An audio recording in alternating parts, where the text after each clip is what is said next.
In this video, we're going to look at a conceptual model of a function. And we've already looked at the definition of a function. And we know that a function really is just an operation that takes in one input and generates at most, I should underline that, at most one output. So let's have a look at an example. Let's have a look at the equation y equals x squared.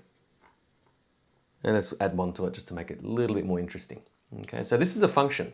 It's a function because for any one input value, which is the x, only one possible y value can result from that. We can't get multiple values of y sort of kind of satisfying this. Okay, so we could represent this using what I would call a function machine. So imagine, okay, so there's we'll draw our machine first with an arrow on the input there. And here's our machine, and it's going to give us an output. So the machine is going to take in an input value, okay? It's represented by the variable x. This is our independent variable. The machine itself is the function. Okay, so I'm just going to put a letter F there to indicate that this is our sort of a function machine or the machine itself.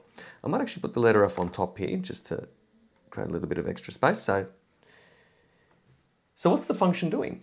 So what's this machine doing? So it's taking a value, okay, so x, whatever x is, it could be the number 10, -1 or whatever, can be anything.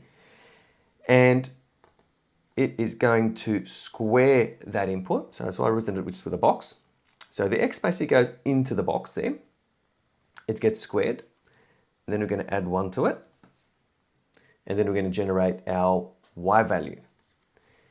But the y value is generated as a result of the operation of this machine. And so therefore we can use function notation to indicate that it's actually the output of this machine. And that's in fact why we use this function notation, sort of a f of x. Okay, so x is the input, the machine does something to this input, and it generates an output. Okay, so it's good to sort of think of functions that way. Now, when there's only one output, or at most one output, it's a function. We can't have a situation where it's possible to get multiple arrows for any one input. That's not a function, that's a relation, or it's a relation of sorts, but we can't call it a function. Okay, so always remember, when we talk about a function or the definition of a function, it means that for any input variable or any input value for the independent variable, at most we can generate one output variable. There's only one possibility for y. You can't have like multiple possibilities. Okay. So for example, a circle, we can look at that in another example perhaps, but this particular one x value only gives you one y value. So let's say x is equal to, say, 3. Okay, we're going to put 3 into the machine, to the function machine. The function machine is going to square the 3, it's going to add 1 to it, and the output will be 10. We can't get -10 or 9 or 100. There's only one possible answer for an input value of 3. So it's a function. Let's have a look at another example, sort of the inverse or the reverse of squaring something. We can take the square root, okay? And same thing. Is this a function? It is. Okay.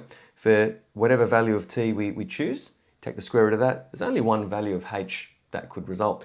And notice that I've used different variables. I don't have to use the letter x for the independent variable. You can use whatever pronumeral comes to mind. You can even use Greek letters, for example, theta, you can use alpha and beta, whatever you like. So we're not restricted there.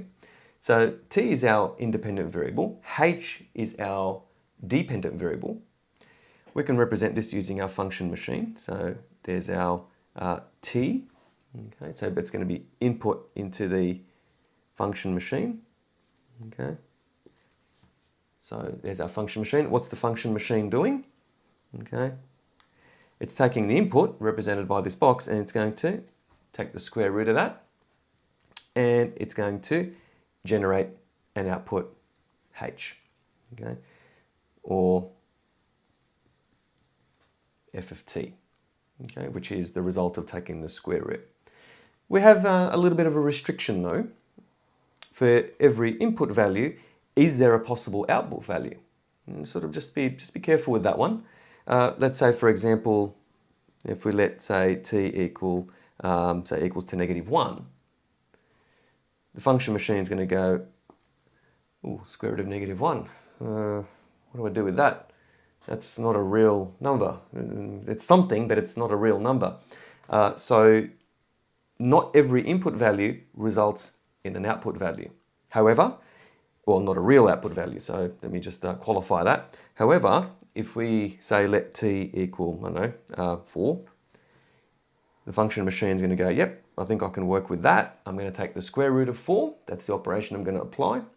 And there's only one possibility. In fact, the only possibility is 2. Okay, our output value, h is equal to 2. It's not plus or minus 2. Very careful here. Now, some of you are probably thinking, hang on, when you take the square root of something, you get plus or minus. No. It's only when you take the square root of a pronumeral that's squared, then it's possible that you can have 2 values for that pronumeral. But when it's the square root of a positive number, the output's just a positive number. But there's only one of them. It's not plus or minus or sort of anything like that. Okay, so this is the concept of the function machine. Again, one arrow in, at most one arrow out, and in the machine itself is the actual operation that's taking place. So whatever that's defined to be. Okay, thanks for watching, everyone.